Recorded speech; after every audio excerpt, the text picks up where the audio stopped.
Welcome to my Commodore 64 Games memories. This is where I look at old games and some of the technical details behind them. Let's get into it. Today we have Burger Time.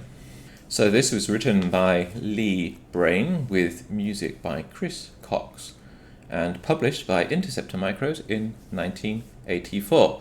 The first thing about this game, of course, is the really quite happy and cheerful title screen music. It is very loud and very obvious, and certainly grabs your attention once the game finishes loading.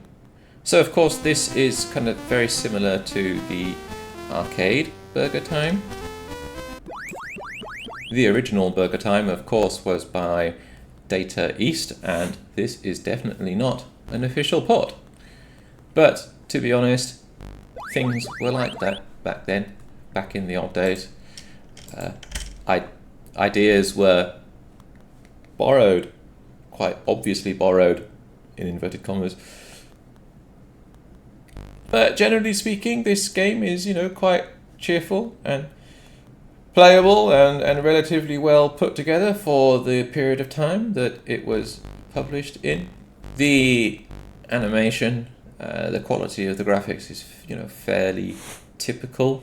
We've got some multicolour sprites, and we've got some, most of them look like they are high-res character graphics with maybe a couple of multicolour graphics put in there, like the burger top, for example, might be multicolour. The other graphics, the lettuce or the vegetables or whatever they are, look like they might be high-res. The meat patties look like they might be high-res, for example. But yeah, this is just basically Burger Time. The gameplay is kind of, to be honest, a little bit repetitive. We have the pepper that we can use to freeze the enemies, and if you don't freeze them enough, then of course you get killed. Like that, there we go. I've just frozen I think it's an egg that's walking around.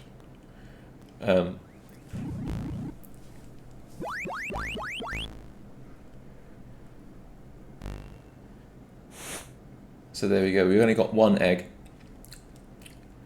Maybe because it's enough. It's a French joke, sorry.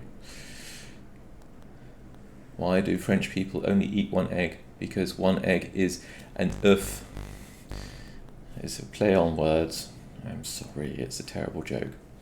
I told my daughter that and she just groaned. Anyway, yeah, that's basically Burger Time. Here I am, running around, trying to complete the level. And not doing too well either, to be honest. I am not doing too well in this game. So here we are again, back in the C64 debugger. We can see here all of the sprite frames. We can see the sausage and the egg and the main player character. There are no other sprite frames in this game apart from in the second bank at 4000. The screen is at 5400, and I'm currently looking at it with the ROM character set. But we can see here that the memory view is actually showing where the screen is being updated, because we can have a look at how the memory is being written to. We can see where the ROM is being accessed. We can see where the character color screen memory is being updated.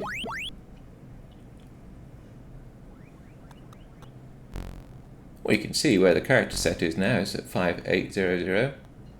We can see that the things like the drink or the sundae or whatever it is up at the top of the screen were just was sprite rather than characters.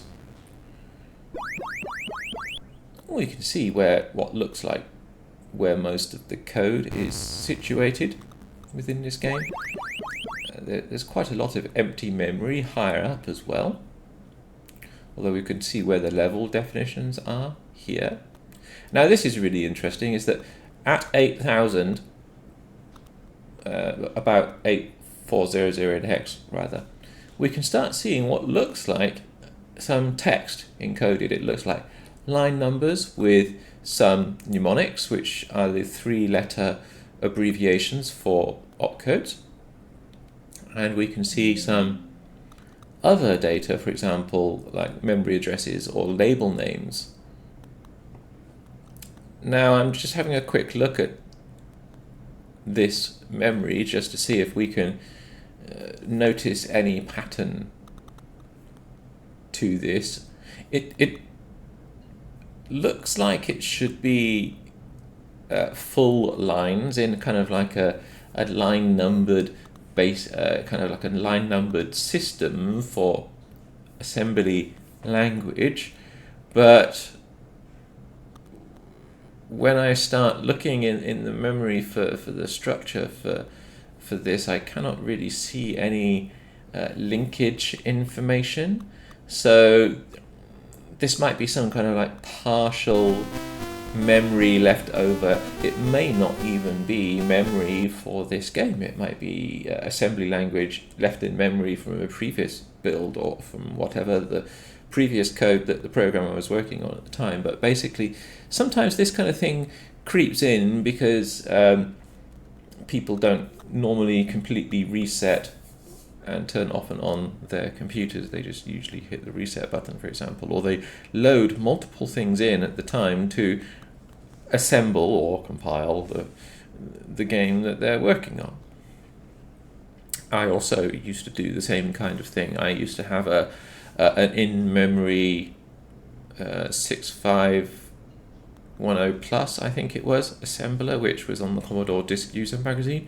Before that, I used to use my own assembler, several different versions actually, which were written in BASIC. But anyway, I know that it would be possible to assemble code into memory and also have uninitialized memory saved out between blocks of code or data that I was working on at the time, and fragments of the code that I was working on would therefore be saved out in the memory as well. I wasn't very rigorous in clearing it out.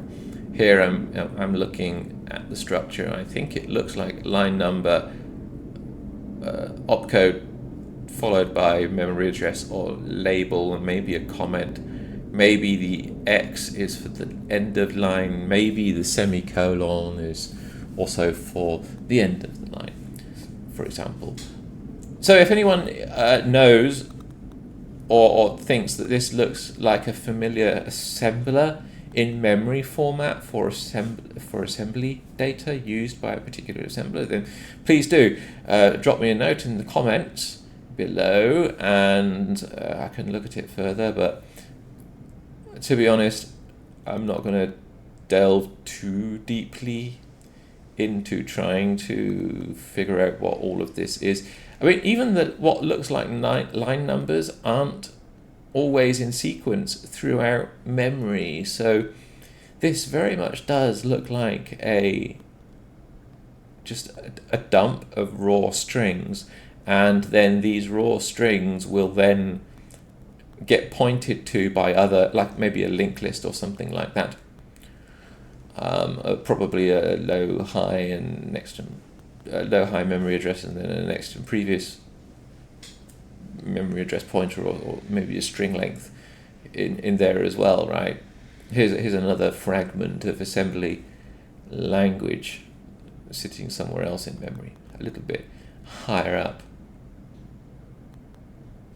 And you can see here that I'm changing between the ROM character set and the lowercase ROM character set. The lowercase ROM character set will then show me lower and uppercase letters. It shows me a larger range of encoding for the character data, basically, that's in memory.